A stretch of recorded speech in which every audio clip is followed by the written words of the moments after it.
The turn coordinator is a flight instrument which is used to inform the pilot of the aircraft's rate of turn. It is broken down into two components to relay each indication separately. The first part of the instrument consists of a miniature aircraft viewed from behind, along with tick marks designated both straight line and standard rate turn. A ball installed within a tube makes up the second component and resembles a construction level. This indicator relays information regarding the quality of aircraft's turn. So what are the parts of a turn coordinator? The turn coordinator is essentially two instruments in one. It senses rolling, yawing, and turning movements, and it displays those movements via two components. The first one is a needle that looks like an airplane and rotates right or left. The second one is a black ball suspended in liquid that rolls right or left, or remaining in the middle depending on the whether you are applying the correct amount of rudder during a turn.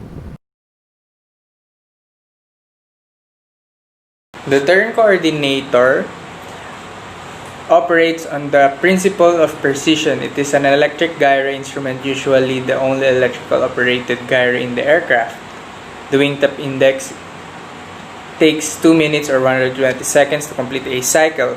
The cycle is 3 degrees per second is known as the standard rate of turn. The gyro installed in the turn coordinator is off an angle because if it's at an angle, the turn coordinator not only shows the rate of turn of the aircraft nose to the horizon, it also shows you the roll of rate as you enter into and roll out of a turn. It does not give you any pitch information at all. So when you're starting a turn, the first thing the turn coordinator do is shows you how fast you're rolling into the turn. That's shown by how fast the little airplane wings deflected, like this, like the little wings deflected. Once the turn is established, the turn coordinator will show you the rate of turn of the aircraft, nose through the horizon because it's showing you the rate of turn of the aircraft, nose through the horizon.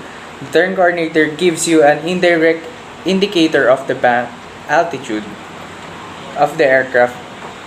Now, it is important to realize that the turn coordinator does not measure the bank directly, but the ball in the inclinometer, is in its cage. But if the heading indicator says you're turning, the plane must be in a bank.